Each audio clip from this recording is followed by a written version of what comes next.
How's it, everybody? What was that? I was playing with you. She was playing. What's up, everybody? Welcome to Budget Freedom Books. Another episode, another day. My name is Jessica, and today we wanted to talk to you about the brand new Amazon size requirements. They actually announced this about 2 months ago to start getting prepared for it, but they're enforcing it now as of the end of July, and then they're doing a full enforcement at the end of August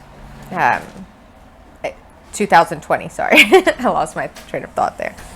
So basically, what is it and how do you deal with it? We finished updating everything last week. That's right. So it was quite a mission to do it. First of all, to figure out how to do it, what they wanted, how we were going to fix it, because I'm sure you guys are the same as us. You don't just want to make changes to your Amazon listings without really knowing what's going to happen, because sorry, you're just like staring at me. I'm just turning on. Guys, before we carry on, please like, subscribe, share our video, get our videos out there.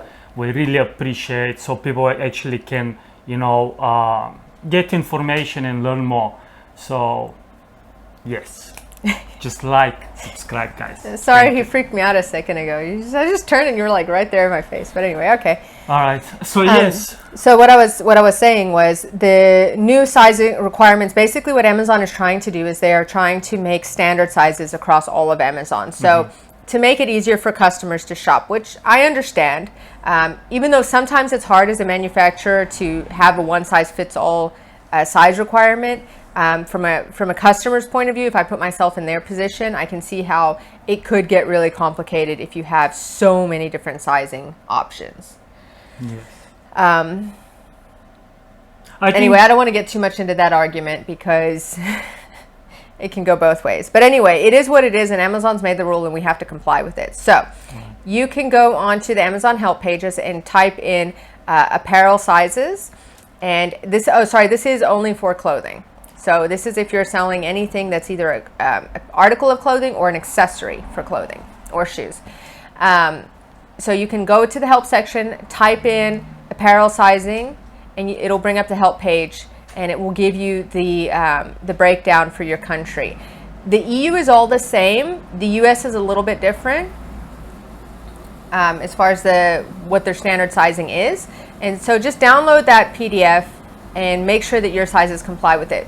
We're just going to give you an example of what we had to do. So we had our sizes before. We were using like L for large, but then we were putting like dash and then the sizes like 55 to 64 centimeters because we wanted to be really specific so that people could choose the right size the first time.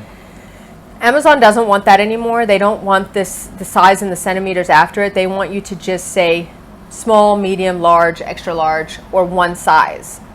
That's right. Okay. This is not for all categories, guys. We're not selling t-shirts and dresses and stuff. So there's a lot of different sizes. We can't go to all of them, but go to the PDF and find the sizes that you need. I will actually put the PDF for you for Europe. Okay. You'll so help it I will out. put it And in for the link. America. And Put it for in the America, I will put it in the link below. Yeah. So what we had to do now is, because as you know, when you create a listing on Amazon, you put in your size, okay? So when you create the listing, you'll put either, large 55 to 64, or you'll put large, maybe dash XL, however it was you created your size. Once your item is created, when you go back in to edit that item, it is actually grayed out in the parents category. Right. So you can't change it manually. Amazon support staff tell you that if you go into the child variations and you go to the vital information, so again, let's say you have one product, let's say a pink dress. Actually, dress is a bad example. Let's do a hat. Just take a hat, yeah. Black hat, okay? And then under your black hat, you might have different sizes, medium, large, extra large, so on. So your parent category is going to be that main hat listing with all the sizes listed under it, okay? If you go to that listing where you should be making any changes to your listings, the option for you to change the size is grayed out, so you cannot change it from there. You could go to the child listing. So you could go to the medium listing, the XL listing, the large listing and edit it, go to vital information, which is the first page, you know that, and go down, and there's size there. You can change it there. But there is a big warning there saying, be careful changing this information because it is linked to the parents. If you're selling internationally, it's linked to the international sites. It's not, in my opinion, a safe way to change this thing. Yeah. So we decided not to do the manual option because it just didn't make sense what the Amazon representatives were telling us to do and what we know about listing and how the things are linked. Yes. Yeah. Sorry. Sorry guys, we're going to try to make this fast, but we want to explain it to you so that you can understand. So what we ended up doing is we went to the forums, we talked to other sellers, we investigated ourselves, and collectively what the best way that we found to do it and the way that we did it that worked for us, it has not affected our listings or our ratings at all.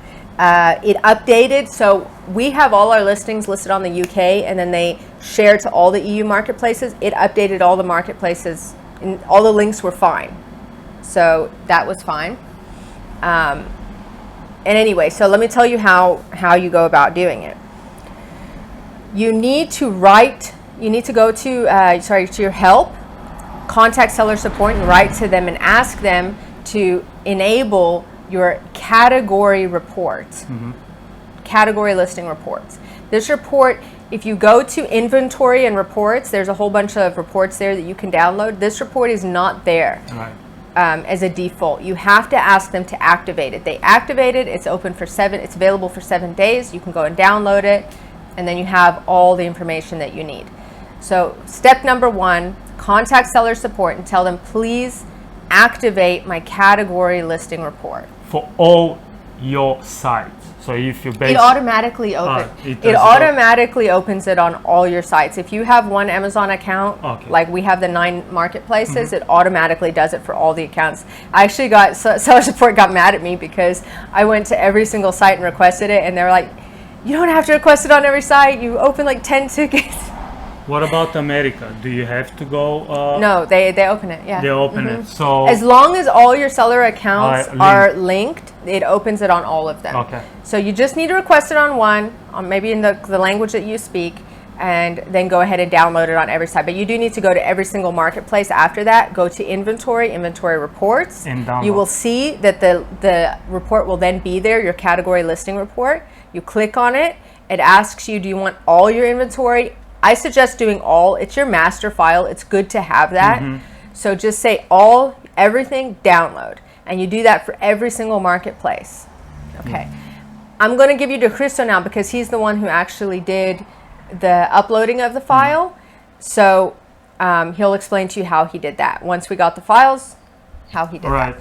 So basically after you get the master file or the master report, like she says, just download all. So all categories. You're gonna do a partial update. All right. So just before I wanna go, actually Amazon will email you what products you need to update. Like Amazon did email us with 240 products and say this is what you need to update. Yeah. So basically you will have the report from Amazon what you need to update. And then you're gonna have the master file that you downloaded from Amazon, okay, the Excel file. So how to do the partial update is, I actually played 2 days until I figured it out, but it's actually once you get the hang of it, it's very easy. All right, so the way to do it is you take the ASIN, I think, from... Yes, it's the ASIN. All right, from the file, okay, that Amazon sent you. You take the ASIN and you search for that ASIN in the Excel file, the category file, okay? Once you find it, all right, then you're going to go on the site and it's got size map and size, what was the other one? Size name. Okay, so on the top you have size name. You're looking for size name and size map. So let's say if your head is one size, all right, you're gonna go on the size name, put one size.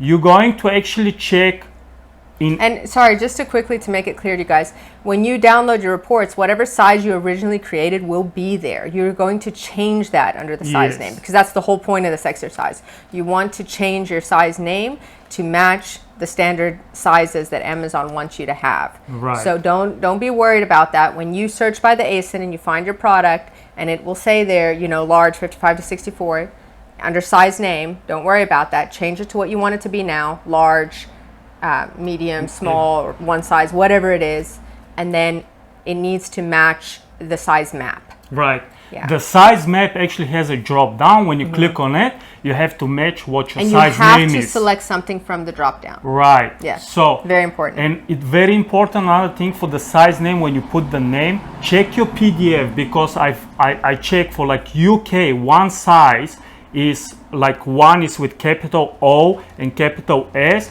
where for America is, or the other way around, for America is capital O but small s. All right. So make sure you copy the requirements from the PDF to your Excel file. All right, very important. So yes, size name you put, one size map, you click on the drop down and you match it to the size name.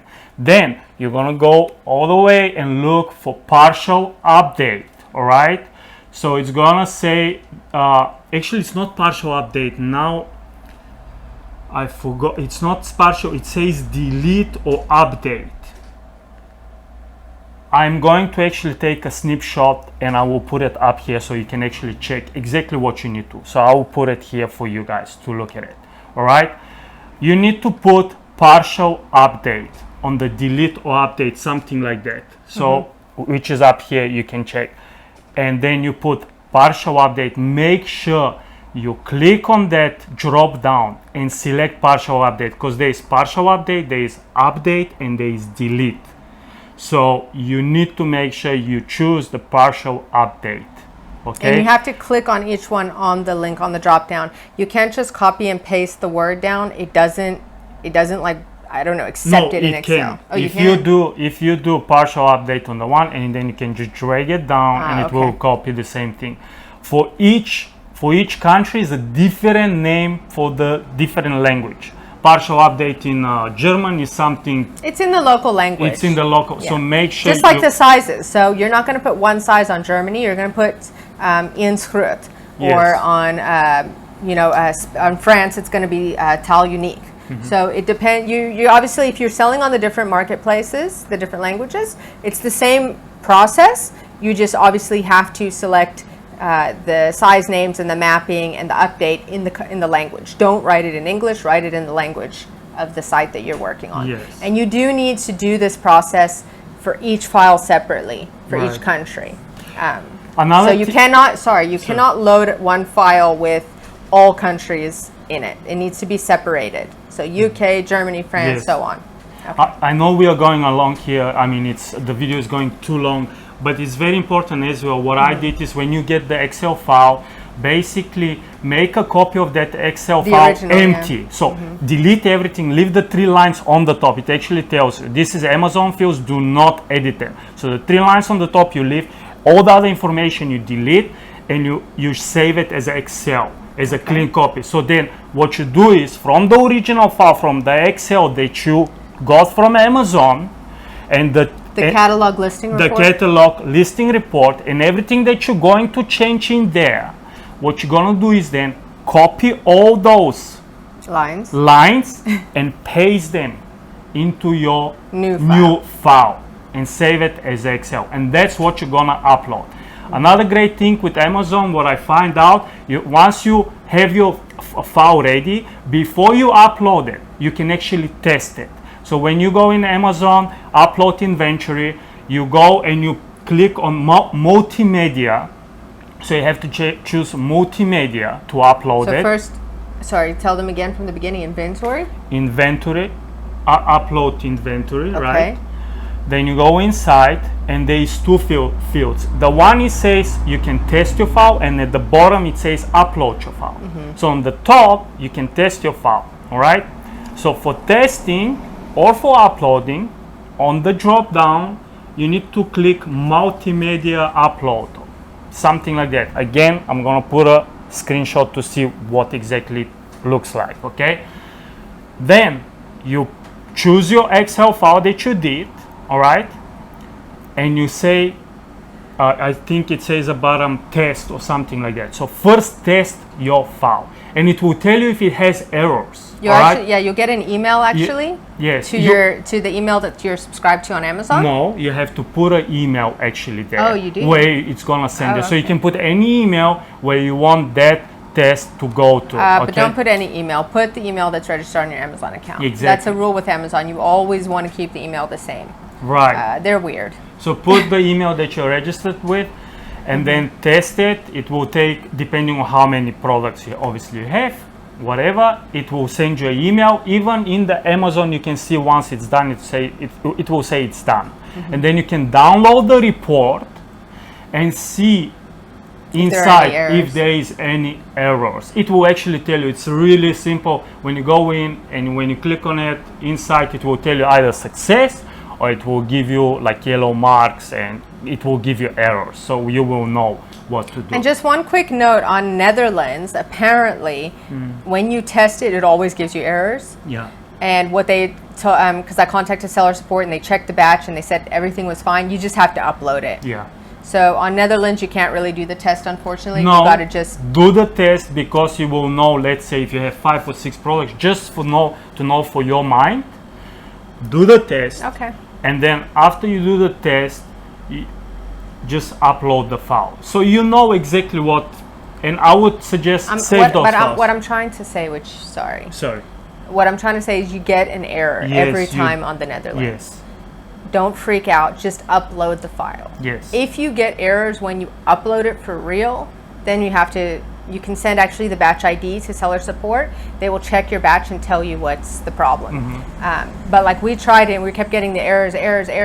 And so I contacted seller support and they said, no, it's just a glitch. Because Netherlands is new, remember? It's just opened a few months ago and it's still in beta for a lot of things. And there's a lot of glitches there. So don't worry about it. Go ahead and update it. And if you have any problems, contact seller support, give them your batch ID, and they'll help you sort that out. And if not, write to us, let us know, and maybe we can help you. Yeah.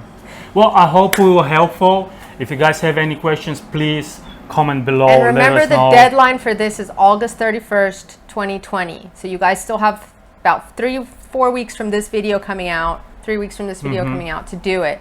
Get your stuff updated, because Amazon will block any listings that are not following these size requirements as of 31st of August 2020, and you don't want your products to be listed because we're getting into the Christmas shopping period, and obviously we want to make sales. Right. So thank you for watching. Thank you, guys. If you like this video, please like and subscribe, hit the bell notification, and please leave us a comment, guys. Don't be shy. We really want to hear from you. We really want to hear what you guys think.